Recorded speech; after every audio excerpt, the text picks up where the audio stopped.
এখন বর্তমান প্রধানমন্ত্রী বলেছিলেন I have a plan for the people for the country, এবং বারবার সবাই যে প্রশ্নটি করছিল এই প্ল্যানগুলো আসলে তিনি এক্সিকিউট করবেন কিনা, সেই প্ল্যানগুলো আমরা বাস্তবায়ন হতে দেখব কিনা শুরু হয়েছে বলে কি আপনি মনে করছেন? যে উদ্যোগগুলো তিনি নিয়েছেন, ফ্যামিলি কার্ড বহুল আলোচিত একটি বিষয় ছিল, আপনারা ফ্যামিলি কার্ড নিয়ে নানান সমালোচনা করেছেন নির্বাচনী প্রচারণার সময়, সেটিও শুরু হতে দেখছি আমরা। আপনাকে ধন্যবাদ এবং আমার দুই সহ-আলোচককে শুভেচ্ছা। যে কোনো নতুন সরকার যখন ক্ষমতায় আসে তার প্রতি মানুষের প্রত্যাশা আকাশচুম্বী থাকে, এটা আমরা অন্তর্বর্তী সরকারের সময় দেখেছি। এবং তারপর আস্তে আস্তে মানুষের মোহভঙ্গ হওয়া শুরু করেছে এবং আমরা তীব্র সমালোচনা শুরু হতে দেখেছি। 1.5 বছর সরকারকে আমরা 17 বছরের ধ্বংসস্তূপ ঠিক করার জন্য আমরা তাকে একদিনও কিন্তু সময় দেই নাই। মানে ওই গত 1.5 বছর আমরা প্রচণ্ড সমালোচনার মুখে সেই সরকারকে রেখেছিলাম এবং আশা করব যে সামনেও এই ধারাটা অব্যাহত থাকবে কোনো ধরনের ঝামেলা ছাড়া। এখন এই যে নতুন সরকার এসছে, এটা একদিক থেকে এটা আমরা সবাই অত্যন্ত আশাবাদী এই কারণে যে এটা বাংলাদেশে একটা অনেক দিন পর একটা নির্বাচিত সরকার। আমরা একটা ফ্রি অ্যান্ড ফেয়ার ইলেকশনের মধ্য দিয়ে এই সরকারকে পেয়েছি বা এই সরকার ক্ষমতা এসছে। সেই কারণে অবশ্যই এই সরকারের প্রতি আমরা একটা মনে করি যে আমরা we are coming to normalcy, আমরা আবার স্বাভাবিক একটা সময়ের মধ্যে ফেরত আসছি।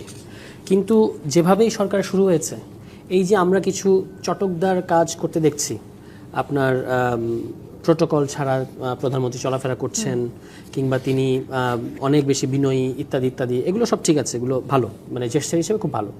কিন্তু এই সরকার তো শুরু করেছে একটা মারাত্মক রকমের, আমি বলবো যে প্রতিশ্রুতি ভঙ্গের মধ্য দিয়ে এবং আইন লঙ্ঘনের মধ্য দিয়ে। সেটা হচ্ছে যে আপনি সংবিধান সংস্কার পরিষদের শপথটা নেন নাই। এর মানেই হচ্ছে আপনি ইতিমধ্যেই একটা মেসেজ দিতে চাচ্ছেন যে আমি সংস্কারগুলো করব না। আপনি আপনার বক্তব্যে বললেন যে বিএনপি তার ইশতেহার বাস্তবায়ন শুরু করেছে, কিন্তু প্রথম 100 দিন আসলে আপনার প্রায়োরিটি ছিল জুলাই সনদ বাস্তবায়ন করা, কারণ এটা আপনার অঙ্গীকারনামা।